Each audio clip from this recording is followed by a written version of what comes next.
Hello, welcome. So a week after London Marathon, it's been the post-marathon blues have been very real, with pottering around and just wondering to ourselves, what do we do next? So yeah, we've got stuff lined up. We have got some races coming thick and fast for the club throughout the month of May. So yeah, we shouldn't be in the post-marathon lull for too long, hopefully. We have got Valencia Marathon as well lined up in December, and I've got Yorkshire in October because I've done every Yorkshire Marathon, so it'd be a crime not to go there. So this week on Cookie's Rambles, because me and Naomi love to ramble, going to be talking about 5 things really that me and Naomi have done between us. It might end up being more than 5 because we love to ramble, just to improve our marathon running. So I've gone from being a 4 hour 4 marathon runner to now holding a PB of 2 hours 24 and 35 seconds. I'm taking that exactly as well. And Naomi herself, her first marathon was 3 hours 58 and so many seconds, and she now holds a PB of 2 hours 46 and 50 seconds, and it's taken us time to get there, with my first marathon being in 2013 at Milton Keynes, and Naomi's first being in Hull in 2015, when we were a whole world younger, but we were also a whole world slower than what we were now. So yeah, I thought I'd tell you about the 5 steps for success that we've used between us over the years. We've both got very different approaches to his training and his philosophies and his backgrounds as well. With my background coming from playing football when I was a kid, when I was a lad, when I was a kid, up until really the age of 19, pottering around playing football at, I'd say, semi-decent level, and then taking up running as a hobby in 2013, entering a marathon to raise money for cancer research, because my nan passed away in late 2012. So yeah, it was just entering a marathon because I didn't know any other distances or races, and I didn't know Parkrun existed, even though it was the top of my mum and dad's street. And only knowing about marathons because I'd seen that there London on telly, but obviously I didn't get a place in London Marathon, so I entered the next best thing, well, what I thought was the next best thing at the time, at Milton Keynes, just because I'd typed marathons in the UK in Google, and the rest they say is history. I ran 4 hours 4 minutes on my first one, jogged, walked, crawled, cried, very emotional, raised money for cancer research in the process, and then stepped away.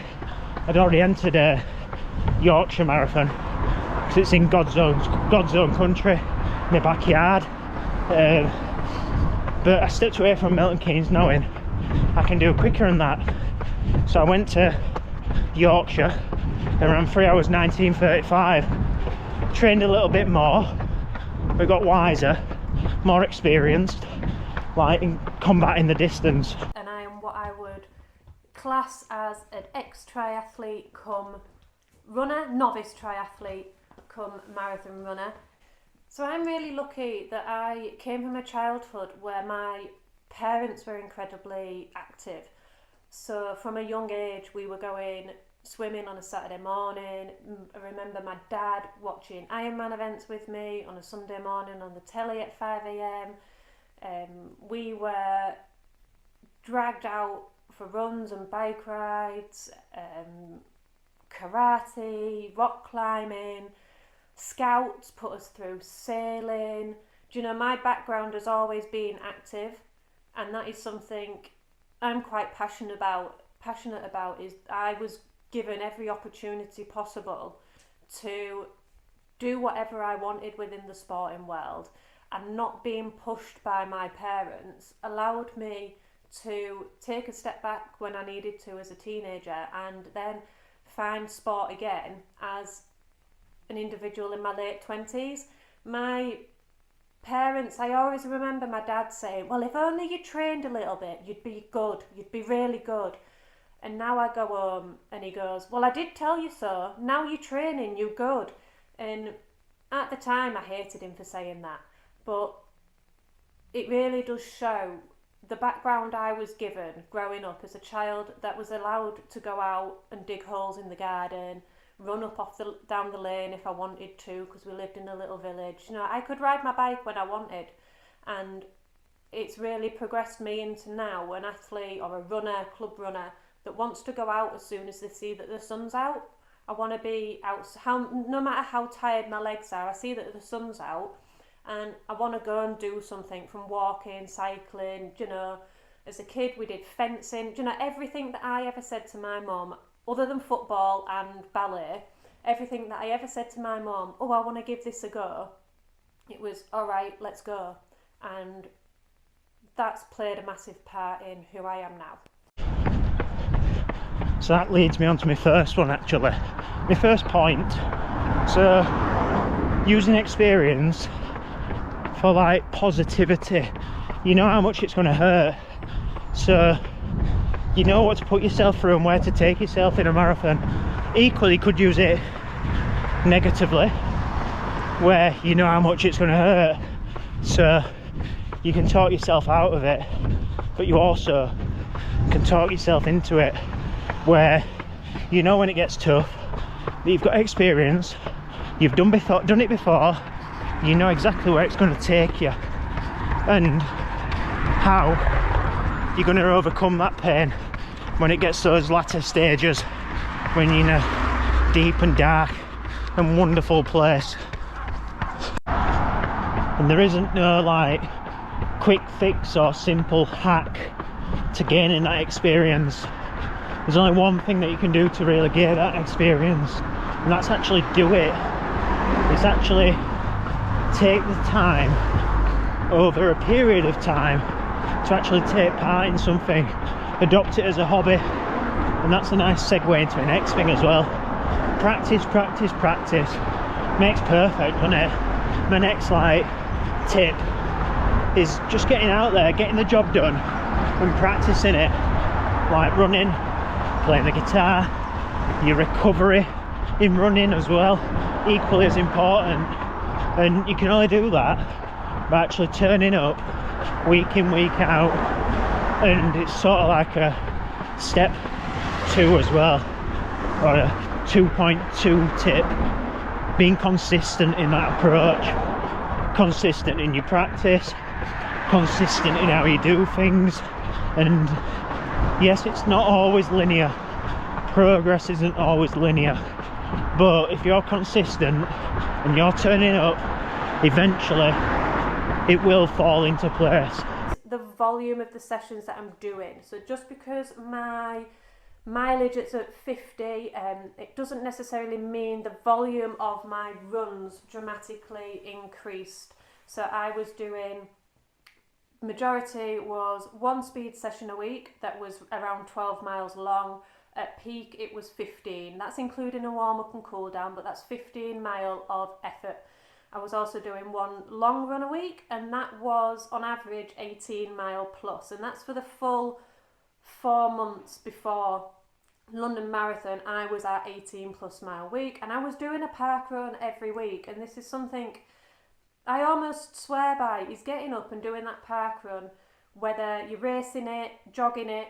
Today I walked it, but I've got that habit that I do a parkrun every week. It's 5k, and whether that's an effort run, a steady run, or making it into a longer run, it's the consistency with that effort. Most important tip being consistency.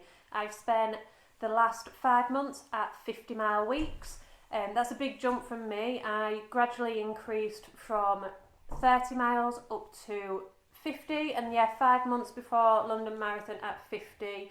This is something I'm going to keep for the rest of the year and into my next marathon block, I'm going to try and aim to keep that 50-mile ticking over. And you'll see those individuals that we've got the Strava graphs that are up, down, left, right, centre. I don't know whether they're coming or going, literally, but those individuals that are bagging the same mileage, nailing the basics week in, week out, whether that's your easy runs, your recovery runs, your tempo runs, your sessions, your interval Tuesdays, tempo Thursdays, your long run Sundays.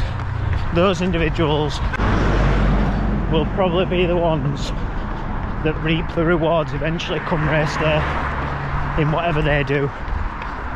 Nutrition habits, and this is something I brought into place as soon as I started increasing my long run mileage, and that was pre-long run carb drinks. So that started off at 200 ml of liquid and the carb mix, because I was having to stop mid-run to go to the bathroom, whereas now I'm able to take 800 ml up to a litre before a long run or a race without needing to go to a bathroom throughout the race, which means I can preload my body with carbs, electrolytes, caffeine if needed.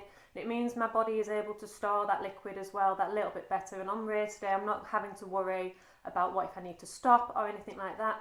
The other one is gels. So I took gels during the marathon every 4 miles, and I also took a carb chew, which I broke up throughout the race to make sure I was hitting the grams of carbs I wanted.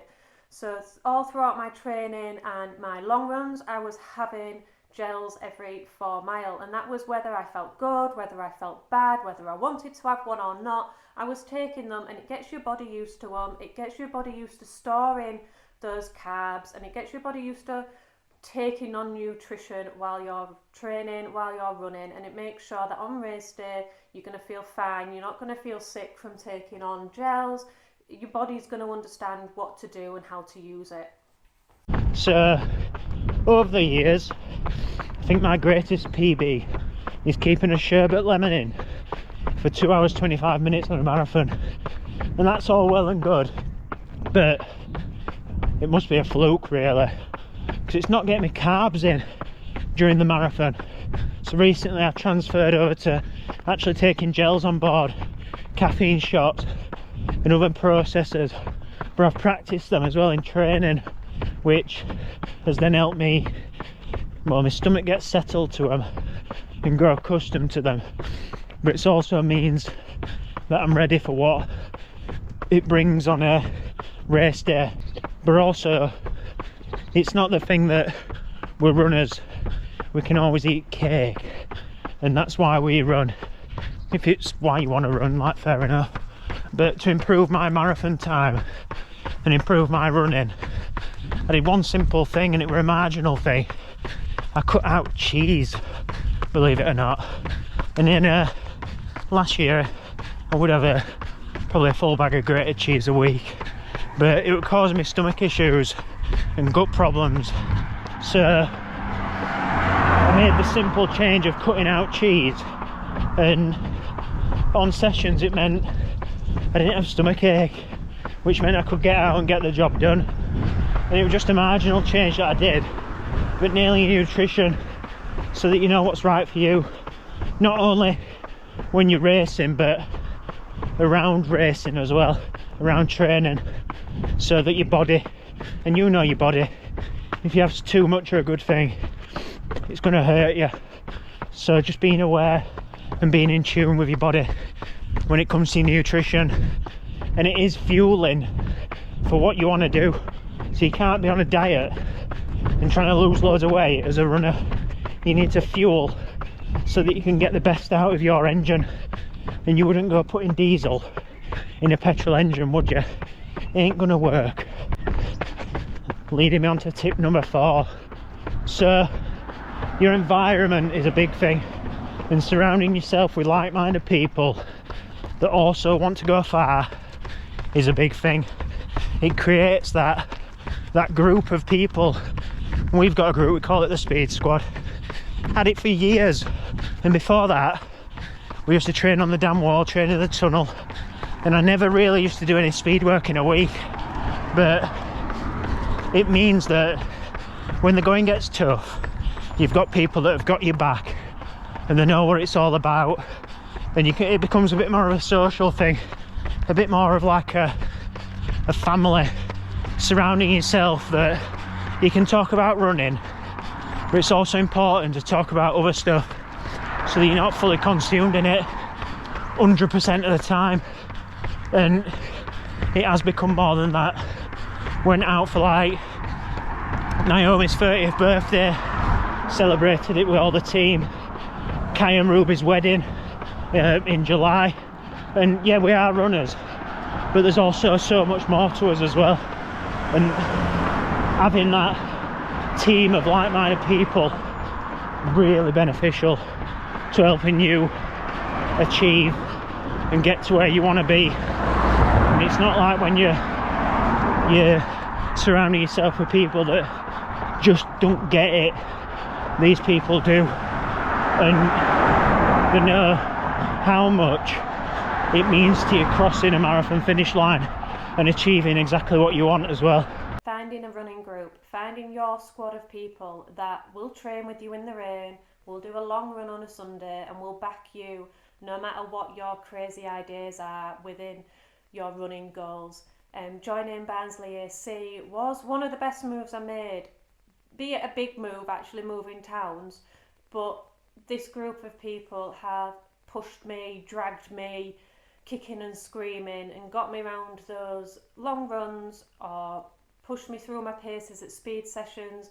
But they've also celebrated my 30th birthday. Do you know, they've turned into a family from a group of strangers a year or two ago. They've turned into a massive support system and a family. And yeah, biggest thing I did was joining a running club where everyone backs you and you get on with everyone, and it's just a massive family, and I owe Barnsley AC a lot for that. There's absolutely a lot of value in that. It creates that like support network, as I've just mentioned, that can prop you up when it does get tough, and equally you can share each other's experience, what to do, what not to do, people that have been through it, people that are going through it, people that are just starting. But it's that support network that you need in running, in life. We've got a group in Barnsley called Team Barnsley, and it's about sharing your stories, and everyone deserves a space to share like their own story, their own journey. And my last little hint is having belief in yourself, belief that you can go out and do it. And I'm no sports psychologist, but that like imagery before London, before I even crossed the line to start the race, I had the image in my head that I were going to PB on that date in that race, and I visualised myself crossing that finish line in that sort of time, and I knew it were going to beat my 2:25:02, and there's a lot of strength in that, but also getting your confidence from stacking performances, miles after miles worth of training, of races, so that it's not a complete fluke and you're not going into it blind when the gun goes, or when the bell rings, or the buzzer drops. Positive attitude. I used to go into races going, oh, I'm nervous, there's so many people here, everyone's looking at me, or I'd give out negative response to how I thought the race was going. But I changed my mindset to going, no, actually, I'm going to have a fantastic race. Don't think about, oh, what if this happens, what if that happens. Just go in with it, saying, I'm going to hit my A goal and this is how I'm going to do it. And that positive attitude before a race has worked. I haven't come away from a race now and thought a negative response to an outcome of the race. I've gone, well, the positive is I got round and I finished it, and this is what I've learned. I'm able to take the positive attitude from the training all through the race, and then at the end I'm not upsetting myself with the results that I got. And I said after York and Berlin in autumn of 2023 that I wanted to race more, and I did. And those 2 races at York and Berlin didn't come up with the times that I wanted, weren't happy at all.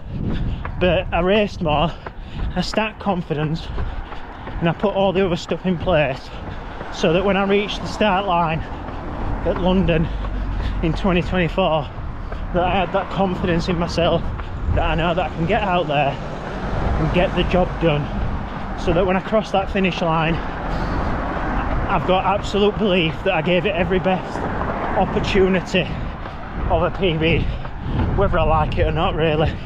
But I do, I love it, the enjoyment, and that's like a segue into another one. Enjoy what you're doing, enjoy your craft, enjoy your hobby, whether it is running or something else. Like, if you don't enjoy it, what's the point? So keep getting out there, enjoy putting one foot in front of the other. We put that many hours into it, we might as well enjoy it. And that's why a like-minded environment gives you that opportunity to enjoy it, and it's purposeful practice then. And the banter, the camaraderie, the team spirit in running doesn't have to be solo. And I might have come from a football background, a team sport, and gone to an individual sport, but honestly the banter in our group can be second to none, and just ripping each other to shreds as well, and that's another thing completely. Hello. That's horrible. Yeah, I'm not going to use that, don't worry. So I hope you've enjoyed this week's video. Thank you for watching. Oh, Pipe's tired. Bessie's grumpy. So yeah, me and Naomi filmed them separately. Nice to see that there's some agreement in the 5 tips that we've used to improve us marathon times and improve us running. Don't forget to like and subscribe to the channel, because it helps get the channel out and grow what we're talking about here on YouTube. Don't think there's what else, is there? No. So thank you for watching, and we'll see you next week. See you later. Bye.